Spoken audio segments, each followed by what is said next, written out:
What's up? So today I'm super excited about the topic, and we're gonna be talking about basically building your audience, getting exposure, becoming visible.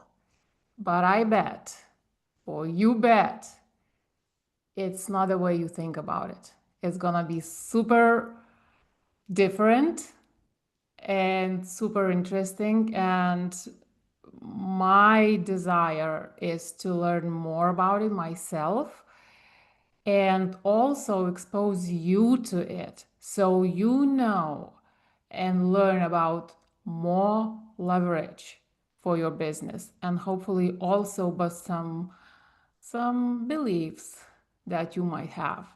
And so welcome on the new episode on From Grind to Grace, the podcast for the alternative entrepreneur, the entrepreneur who's ready to flip the script, challenge the norms, and choose freedom first when freedom is not a destination, when freedom is the path.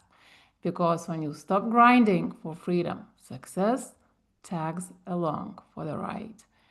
So the mission is to make this the default in the industry for yourself, for your children, and for humanity.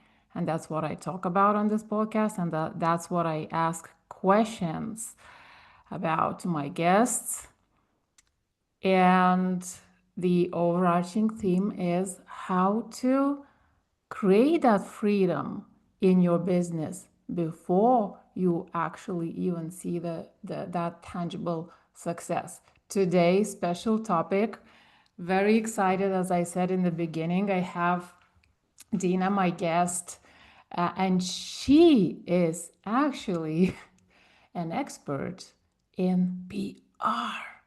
PR, the word that so many entrepreneurs either don't really consider and potentially have a lot of beliefs that are not actually true about.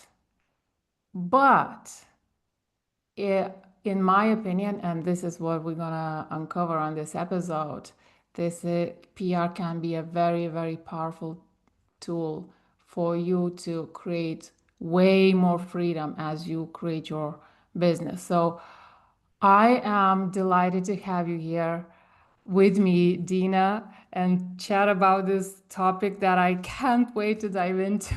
How are you? I'm good, thanks. Thank you so much for having me. I'm excited to be here. Yeah, when I saw, and I obviously I've been seeing things, or some from time to time I get approached by people, offering PR Hmm. opportunities. Yeah, And I have to say, there's a lot of resistance to it. yeah. And, I guess in many cases, because, and I'm a marketer, right? So in many cases, it's because they are not marketing or pitching it very well, right? And we'll get into your intro, but what do you think the pitch could be? How would you pitch, at least to become, somebody to become more aware, like more open to this kind of stuff? Well, I think that PR honestly works for all business owners. If you are brand new, completely new in business, then I'd say, okay, don't think about PR. But aside from that, if you know who your ideal client is, if you have an offer, if you know what you're selling, then you can 100% benefit from PR. So the thing that I love about PR is that I think, especially in the online space, we're all so used to creating content and using social media because that's what we've been taught and that's what we see around us. And this idea that actually there's a world beyond that, and there's a way that you can publicize your business and reach more of your ideal clients without just relying on social media.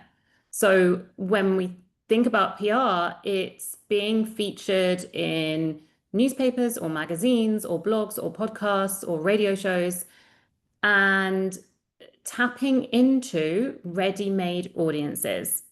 So doing it strategically, getting in front of audiences that have your ideal clients in them, but not having to rely on building your own audience up yourself, not having to rely on beating the social media algorithm, because with PR, there is no algorithm.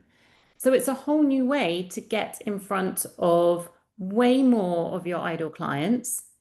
And at the same time, you can use PR to really position yourself as an authority in your field. It gives you like incredible expert positioning, incredible Mhm. credibility. And those are so important when you are building up that know, like, and trust factor that ultimately leads to people buying from you. So those are things that you don't really get from other types of marketing. Yeah, that is actually music to my ears because when you said ready existing audiences, and as a Mm, marketer, and because of how I do things, leverage and principles is one of the main words in how I work. And leveraging existing assets is one of those principles. And it had mm, worked for, I don't know, since the dawn of humanity, really, right? And also when you spoke about the algorithm, so I think, and you said, always doesn't depend on any algorithm. I think it's the universal algorithm. It's the universal one that works all the time for all the people that are in all places. I think the social algorithms are deviation. They are man-made. They are mm. deviation from the universal principles, and which is why they're always changing. You are always chasing, and those kind of things. So, anyway, so okay, so how did you actually end up in this? So I started my career as a journalist, and I did that for about 10 years. I worked at different magazines, and then I was sort of working in-house in different publications, and then I became a freelance journalist, and I was pitching my feature ideas to different publications and getting published in different newspapers and magazines and all kinds of places. And so I initially actually set up my business as a side hustle because when I was working as a freelance journalist, anyone who's ever freelanced will know it can be very up and down in terms of the amount of work that you have and not having a stable income. So I was like, right, I need to diversify. So I started my business kind of on the side. And at the time, I was doing like copywriting and PR and like helping people with their marketing. And it was well, around 10 or so years ago, I had given birth to my eldest daughter and I'd had a bit of time out and I sort of come back into work mode and I was ready to go all in on my business at that point, and I had done 10 years of working as a journalist, which had been amazing, but I was looking to move on from that. And so I decided to kind of go wholeheartedly in on my business. And I, at the time, was doing kind of lots of online networking with different groups of entrepreneurs. And I realized there was a lot of people that could really benefit from publicizing their business, from being in the press, but they weren't ready to hire a PR agency. They weren't ready to have that level of commitment and to pay the fees associated with PR agencies. And so I realized that I could help people to do their own PR and get featured in the press. And so that's what I started doing. And I also worked with a small number of clients who were more advanced in their business, and I worked essentially as their publicist and did their PR for them. But I had a large number of people that, they weren't ready for that. And so I realized I could focus on actually helping them to understand how the press works and helping them to pitch the press themselves and get featured. Hmm. Yeah, that is super cool. And so, you mentioned ready, and I know you covered some of that at the start, but is there anything else like what does it really mean to be ready? I mean, I think honestly, it's about kind of having that mindset shift and recognizing that, you Mm. know, I think a lot of people feel like PR is something for someone else and recognizing, no, this is for you. And like I say, if you are totally new and you don't really know like what you're doing in your business and who your ideal client is and all of that, then focus on other things like get support to launch your business. Don't be focusing on PR. Um, but if you've been in business for like, say, at least a year and you're ready to sort of go beyond the social media bubble. You want to reach more of the people that you're here to serve and that you can help. I always remember I had a client and she, after working with me, said, before I worked with you, I felt like a best kept secret. And working with me and being featured in the press helped her to stop feeling like that. And that, I think, really sums up the majority of my clients when they first come to work with me. That's how they're feeling. And this particular client, like, she was pretty successful already and she was getting amazing results for her clients, amazing testimonials. So like she knew she was great at what she did. And she had, she was getting like good engagement on social media, but it's about taking it to the next level. And it's about that feeling when you know that you're great at what you do, but you want to reach more people. And that's what PR can help you More to do. people, much faster. Yeah, yeah. And it was the case for me as well, to be honest, at the start. And it's one of those things like that is right in front of you, right? Right in front of you, and yet you don't see it. And like right now, kind of, it's almost like painful for me seeing that social media is the ultimate tool for so many Mm, entrepreneurs, right? Where there's yeah. this other, like, has anyone ever asked the question, how did people build their businesses before social media? Yeah, yeah, exactly. And, PR, it really ties in with things like networking, with collaboration, leveraging other people's audiences. And those are all the like old school ways of building businesses. So I, for example, might do something like this, like a podcast interview, and then sometimes I'll go and then deliver a guest expert training if the podcast host has like a membership or a mastermind or something like that.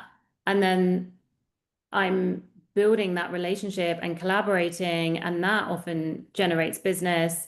And I can, promote their course or membership or whatever, to my audience. And so PR, I think, really fits in with, I guess, the more old school way of doing things Mhm. because I feel like it's really closely related to sort of networking and referrals and collaborations and all those things that are often overlooked when people are so focused on social Mm. media. So what But I'm those are yeah, like you say, that's how people built businesses, I before know, social right? And media. so in my world, okay, I've been talking about JV, partnerships, collaborations, and those kind of things, not necessarily strictly in terms of PR, but because of that, I totally understand the underlying principle. And principles, like I said, is the big word for me, something that works for all people in all places at all times. And I Mhm. just don't know, like people, everybody's chasing what's working now. What about chasing learning what's working always? So you learn it Yeah, once and do it yeah, yeah, every, 100%. you know? So that is part of my definition of freedom, not feeling as a newbie with every new tactics. Yeah, yeah, because that's the other thing. Like if you're doing social media, then it changes all the time, and then you have to learn, the new way to do reels or whatever. And like, yeah, you can just learn the, like you say, the principles of good relationships and marketing and connections.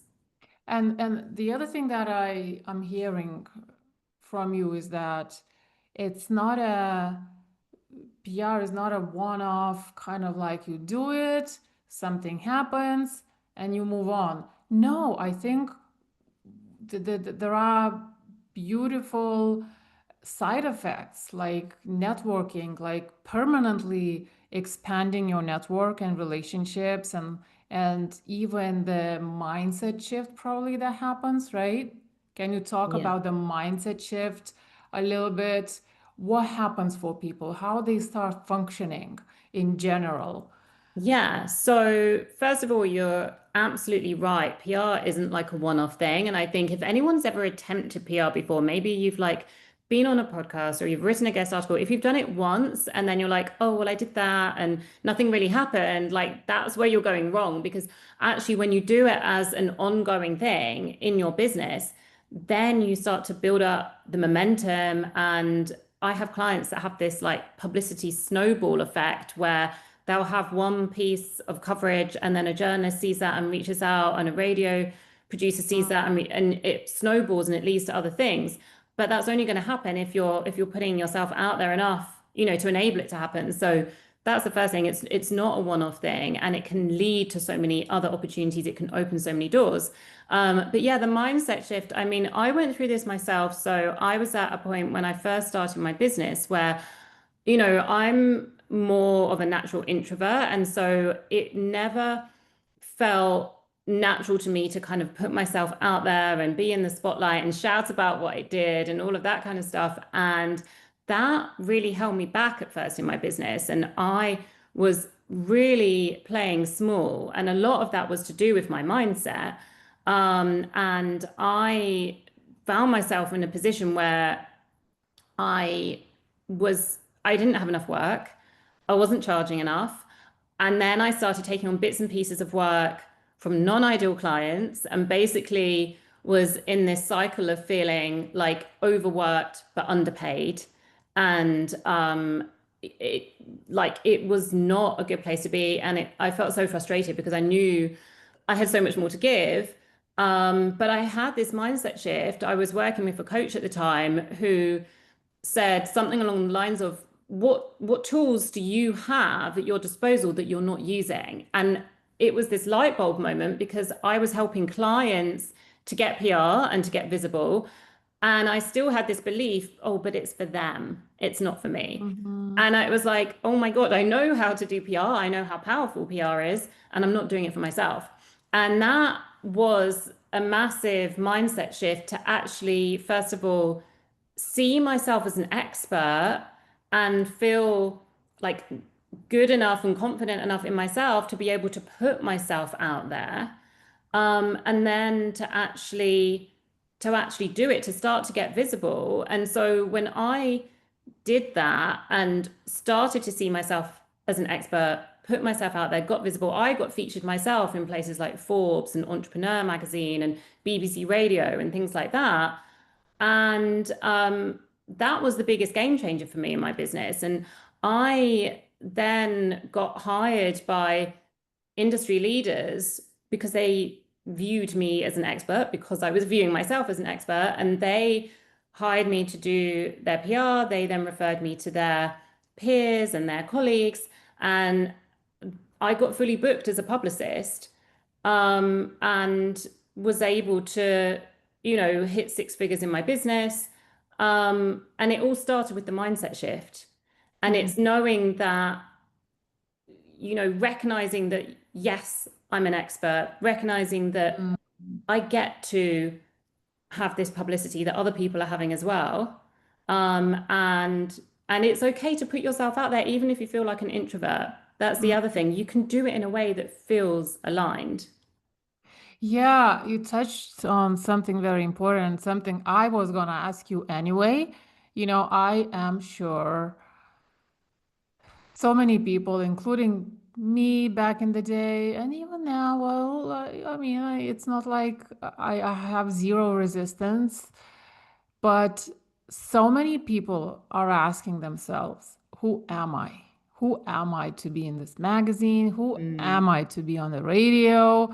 and all the other places. Imposter syndrome, those kind of things. Am I an expert? Others already know that. What could you add to that? Yeah, I think again, I was working with a coach and she said, no one's going to come and anoint you as an expert. You don't get given a crown that says you're an expert. You have to claim that for yourself. Mhm. And when, sometimes I'll do an exercise with my clients where I will get them to sit down and write their expert credentials. What are all the things that make you an expert? And sometimes it's things like we've done trainings, we've done, certifications, we've got like things that show that we've learned this subject. But sometimes it's not. Sometimes it's informal. Sometimes it's like, well, okay, I don't have a certification in this, but actually I've spent 5 years, 10 years, 15 years, whatever it is, working in this sector. And maybe you've had a job where you've done something and you've got transferable skills and then you've launched your business.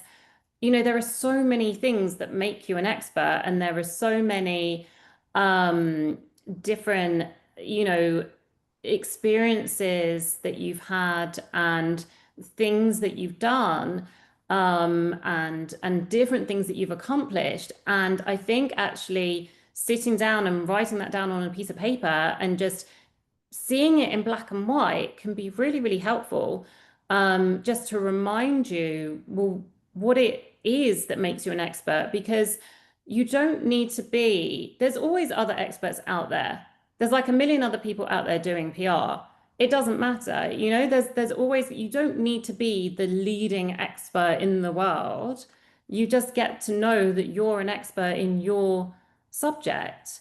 I remember, like, from a PR perspective, I had a client who's a nutritionist, and she was interviewed by a journalist, and the journalist was asking her questions that she found quite basic. And it was like, what's the difference between like a protein and a carbohydrate or something? And, she felt it was quite basic. And she came off the interview and she was like, it felt like they were asking me really simple questions. And I was like, that's because you're the expert. It's Mhm. simple to you. It's not simple to them because they're a journalist writing about loads of different subjects. It's not simple to us because we've not gone to, nutrition school or, done the studying that you've done.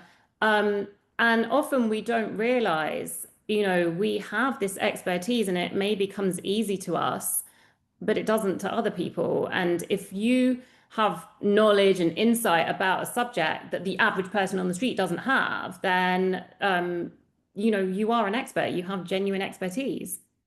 Yeah, I can't agree with that more. I was posting on Facebook a while ago that just because it's easy for you doesn't mean it's not valuable. Yeah. Like, just think about yourself, right? Like 2 years ago. Did you know the stuff that you know now?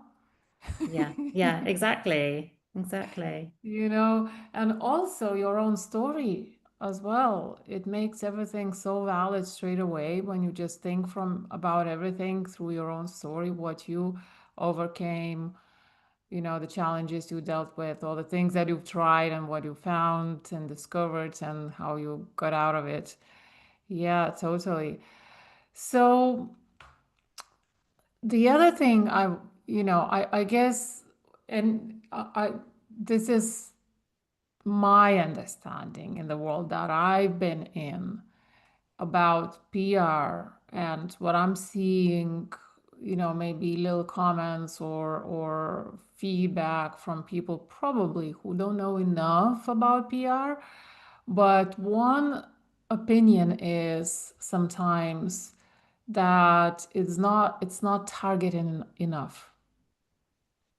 Like like you mentioned in the beginning, in order for you to be ready to do PR, you need to know your audience. So talk to me about it. How do you create that targeting? Yeah, so you can be very intentional and strategic with the PR that you do. And if you have your ideal client in mind, what you can do is actually reverse engineer it. So you think about, who do I want to get in front of? Like, where, where am I trying to get to? Who am I trying to get in front of in terms of my ideal client? And then let's work backwards. What are the publications, the blogs, the podcasts that these ideal clients are likely to be consuming? And those are the ones that you can start pitching yourself to. So sometimes it's going to be very obvious. If you are a parenting coach, you can look for parenting magazines, parenting blogs, parenting podcasts. Um, and sometimes, often, in fact, there's a combination of places that you can pitch yourself to. One will be more niche and more specific. So if you have a particular area of expertise, then you can look for publications or podcasts or blogs that focus on that specific theme, that specific topic. And also, for most people, it's helpful just to get publicity in general, just to be able to raise your profile, to get yourself out there. I mean, it helps with SEO. So I've had some clients recently who had, articles that were then syndicated to other publications. So a client of mine had a piece that was in the Telegraph, and they ran it on the Telegraph website, and then it got syndicated to the Yahoo News website and then the MSN website. That's amazing for SEO because it's including backlinks. I'm not an SEO expert, but I know that if you get featured on a big, well-known website, like a big news site, and you get a link back to your website, that's amazing for SEO. That really helps. If people are Googling you, this is the other thing. If you are, in this day and age that we're in now, people need to feel like they trust you before they buy from you. So if you're in a process of, maybe you've had like a sales call with someone and they're deciding whether to work with you, or they've watched a masterclass or something, and they just want to find out more information about you, if they go and Google you, and it comes up with all these great articles that you've done that are coming up high in the search results because they're on these big, well-known sites, that's massive for your credibility and for them being able to trust you. So I can't remember the initial question now. I went off on a tangent. Yeah, about targeting. It's about, Yes. yeah. So it normally works to be very targeted and have your sort of niche specialist publications within your specific area of expertise, and also to focus on some more broader mainstream PR as well, because that is going to help you from the point of view of raising your profile, helping your SEO, the expert positioning part, the credibility part. So you can be very intentional. You can think about, what are the media outlets that my ideal clients are most likely to be reading, watching, listening to. And then also you can think about, where are some of the places that it would be cool to be featured, where it's going to get me out in front of a lot of people and it's going to help me to raise my profile and get my name out there. Yeah, super cool. And so how do people, or how should people approach these media outlets? Is there a process that you follow?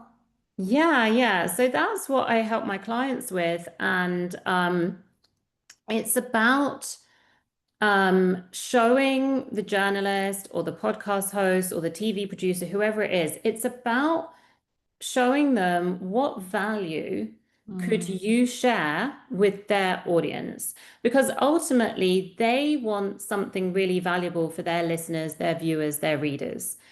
And the two ways that I love to help my clients to share their value when it comes to PR is by sharing their stories and by sharing their expertise. And those are the two things that journalists and TV producers and radio producers and podcast hosts, those are the two things that they will find generally the most valuable. Because when you share your story, you can talk about your journey, you can talk about challenges that you've overcome, you can talk about why you do what you do. It helps people to understand, what makes you tick and all of that kind of stuff that really creates the emotional connection with the readers or the listeners or the viewers. And then when you share your expertise, that really is valuable, obviously, because you're like educating people, you're giving them expert insight, you're sharing your valuable opinion. And that obviously helps with the expert positioning part. It helps to, position you as a thought leader, as an authority in your field. And so if you can, when you're approaching a journalist, share with them what value you can give to their audience, Hmm. um, that is going to make them want to feature you. Yeah, that makes complete sense. So first of all, you need to align. Okay, so it's your targeted audience, but then there needs to be alignment. Mm, yeah, Yeah, yeah. So, and it's like, I mean, you will benefit by giving value. Well, again, another principle. Yeah, the other thing that just came to my mind is the changes in technology and specifically AI. And I'm just guessing that because of AI and so much content being produced all the time, like solo yeah, content, yeah, posts and videos and everything. And I see posts done by ChatGPT all over the place every day.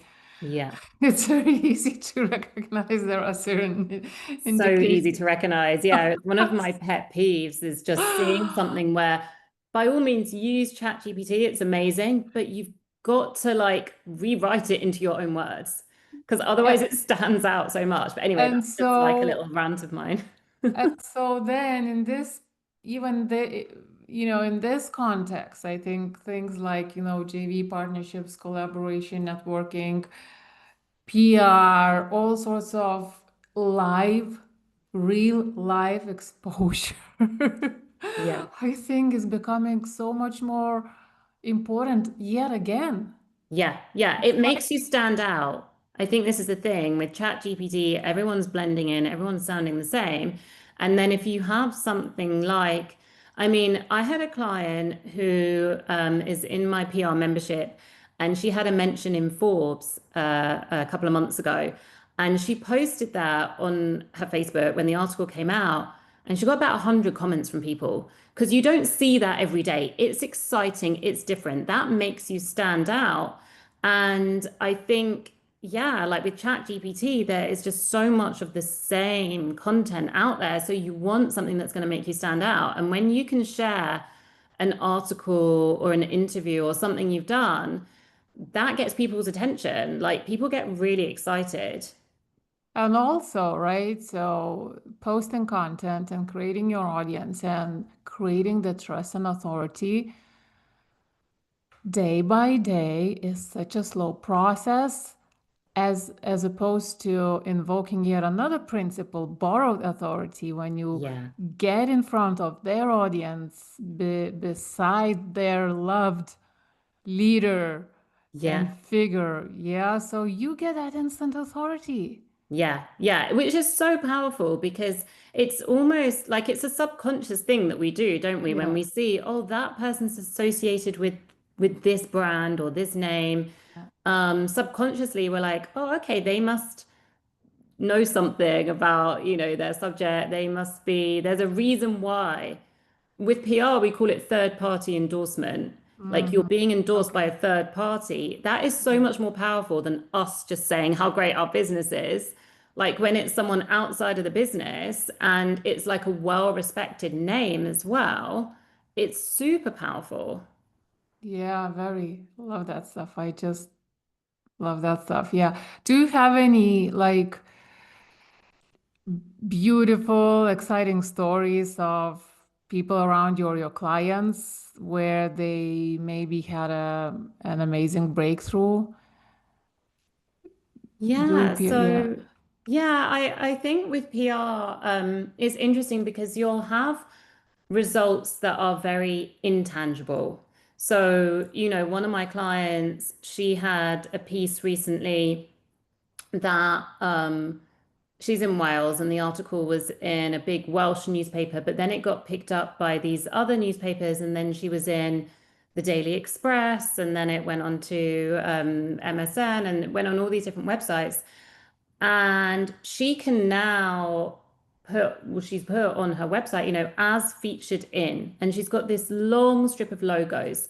Now, we haven't yet tracked specific sales from those media opportunities, but it's that intangible ROI that she has because now she has this as seen in strip of logos on her website.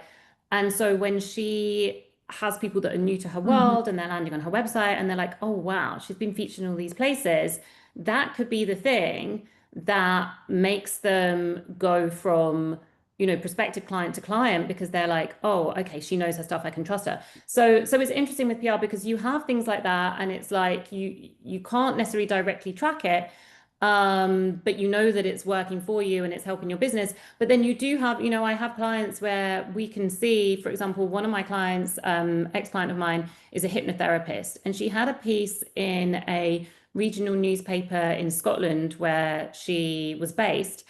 And she signed up 10 new clients from that article. So it was very easy to track. Like the article came out and Mhm. she had inquiries coming in and she signed up 10 new clients.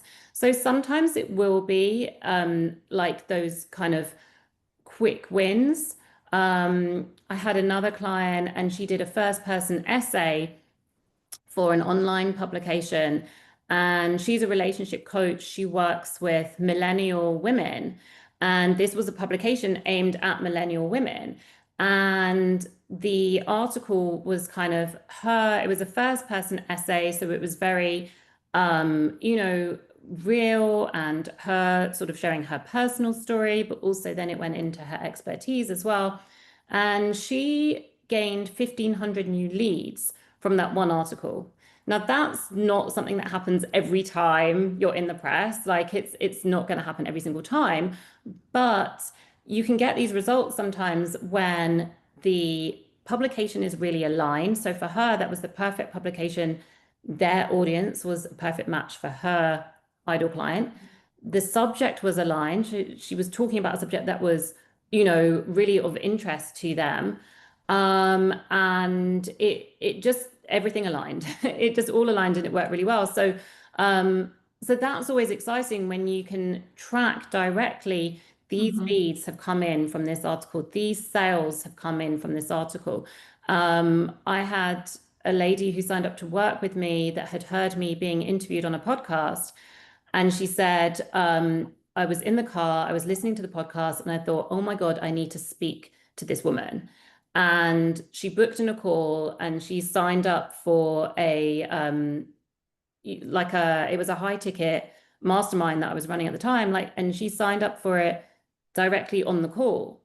And that was because she had spent, 45 minutes listening Mhm. to me talking in her ears while she's driving. Um, and she knew that she wanted to work with me. Um, so yeah, it's interesting with PR because you have some of these quick wins. You also have, one of my clients, she gained hundreds of new members to her Facebook group after an article came out because the article had mentioned the Facebook group. Mhm. And lots of those people that joined the Facebook group went on to become clients. She made, I think it was $12,000 worth of sales. But that might not be instant. So you may have people join your Facebook group or join your email list, and then they become clients further down the line. So you don't ever know what type of result you're going to get with PR, and it can be those instant results. It can be something where it's like takes longer, or it can be completely intangible, but you know that it's helping you. Yeah, I mean, right. And I think most people are chasing, they post something and there are likes or there aren't likes or that many likes, and it's kind of tangible, but it's not producing anything. Mm. right? Uh, but I got 10 likes and I'm happy for the day. Yeah, yeah, I can yeah, see something. But the beauty of this is that it accumulates like for real, yeah. right? But the other thing that I am suspecting is the how person's self-perception is gets elevated and identity, right? Could you talk about that? What the changes like the okay, so now I'm in front of all this audience, I'm getting endorsement from these figures. Now, how does that elevate people? Yeah, I think it's maybe like I was saying, this third party endorsement when you start to feel that for yourself and you feel like, okay, I am essentially affiliated with this publication or this, podcast or whatever. Um, it's, I guess it's sort of validation in a way. But I think it all helps with expert positioning. And I think you need to have the mindset yourself to be able to go out there and get those opportunities. And then those opportunities help you to, I guess, feel stronger in your mindset and recognizing yourself as an expert. So it it all feeds into, it works both ways. You have the mindset and that helps you to get the publicity, and then you have the publicity and that helps you to have the stronger mindset and to see yourself as more of a thought leader and an authority. So I think it in general is something that elevates your business. Mhm. It just elevates everything.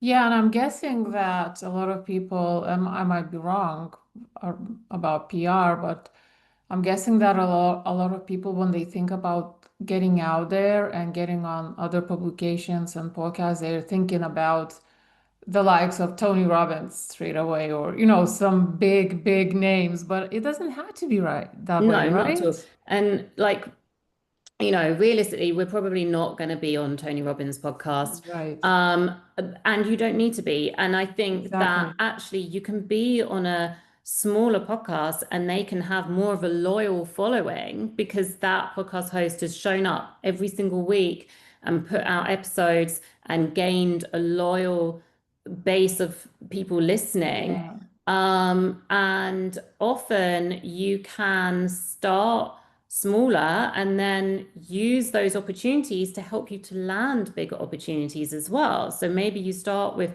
smaller podcasts, smaller publications, and then I know that I've had a couple of instances where I have pitched to a larger publication and they've said, oh, can you show us, say it's for writing a guest blog post or a guest article, and they might want to see one or two others that you've done. So if you start small, it's easier.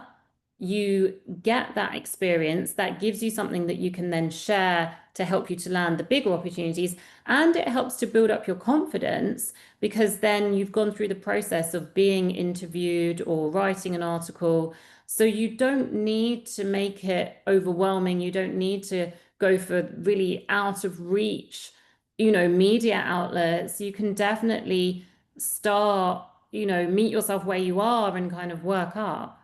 Yeah, that makes total sense.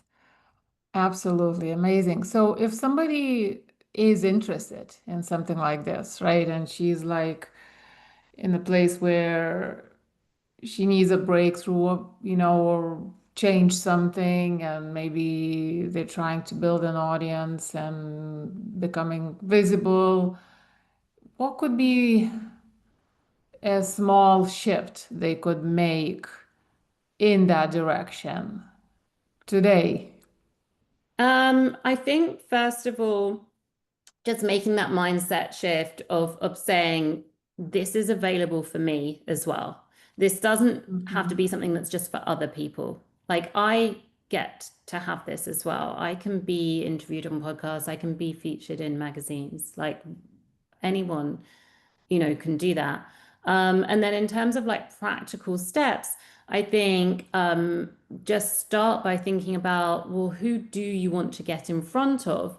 And what are some of the media outlets that could help you to get in front of those people? Mhm. And that will help you to take those first steps in thinking about, well, where could I actually pitch? And start to put together a list of these are some of the magazines, the blogs, the podcasts, whatever it is that would help me to reach more of my ideal clients. Yeah, sounds good. Sounds good. Love it. So, okay, so I ask every guest three blitz questions. And but before that, I wanna if you wanna tell the one listening who exactly you work with and how you help them and where they can find you, that'd be cool. Yeah, so I work with coaches, consultants, and service-based business owners who have been in business for at least a year and yeah, they're ready to go to that next level and to reach more of the people that they're here to serve. So I have a PR membership. I have a PR mastermind that I'm launching very soon. And if anyone wants to know more, they can find my website at dinabehrman.com. And I've also got a really good free resource on there.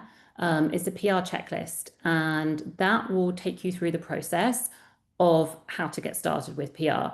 So you can go onto my website and click onto the PR checklist on there, and that's going to be the best starting point for you. Yeah, cool. I'll add the links in the show notes. Thank you very much for sharing. Now to the questions. So the first one is, what change would you like to see in the world? What change would I like to see in the world? Uh, gosh, I think maybe just slowing down. And I think we're all so busy all the time, and it's become this thing that's just accepted that we all have to be busy and multitasking all the time. And I think we could probably all do with just slowing down a bit. Do you think that people starting doing more PR would help do that? Achieve, at least The thing partially? is that PR is such a a long-lasting way of doing marketing, and you will have an article that comes out and it will be around for years to come. So it's almost like the sort of slow fashion versus fast fashion kind of thing, Mm, or instead of like the fast food type of thing, it's like being intentional and taking your time and building something that's really worth sharing and putting it out there in the world and having it there for a long time to come. I have had people that have found me 2 or 3 years after an article has come out, and they found me via that article. mhm. And you don't get that when you're just doing quick things Reels. on, yeah, reels or whatever it is that kind of disappears. So yeah, I think let's just slow down in general. Let's take our time. Let's put stuff out there that is long lasting, but like valuable. Mm. Yeah, yeah, exactly.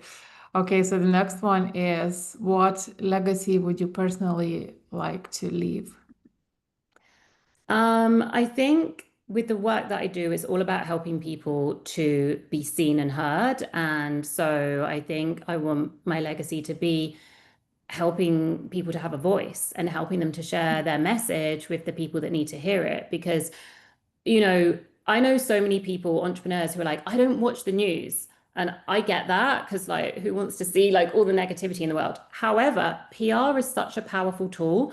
Like, what if we used PR for good? Like, let's not worry about like, well, I don't like this newspaper or this news program or whatever. That's fine. Focus on the good that it can do and use PR to share your message with the people that need to hear it. Yeah, I love what you said. about reaching the people who need to hear your message. Because guess what? There are people who need to hear your message. Yeah. And Yeah. it's such a powerful way to do it as opposed to keep going with this short-lived content, you know? Yeah. Yeah, totally. Okay, beautiful. And so the last question is, when you hear from grind to grace, what do you sense in your body or what do you think? I mean, I feel like my personal business journey went from grinding and being in that overworked, underpaid place where I felt busy, busy, busy all the time, but I wasn't fulfilling my potential. I wasn't reaching the people that I knew that I could help. And coming out of the other side of that and realizing that I can put myself out there, I can be visible and I can do it in a way that feels really good and really aligned. I think that's the grace part for me. Yeah, I love that. Okay, thank you so much. It was so interesting, so cool. Thanks for the all the insights. And I'm like my thoughts in my head are spinning about it. Love it. I love it. Thank you so much for having me. Thing. Yeah. It's beautiful. Okay, and the one listening, I hope you heard this. I really hope you heard this. Look, there is more than one way. More than one way, and there's a better way, right? So if you got value, and I'm sure you did, follow, share this with anyone who you think might need to hear this. Thanks so much for listening, and thank you, Dina, as well for this amazing topic. And yeah, I'll talk to you again next week. Stay graceful.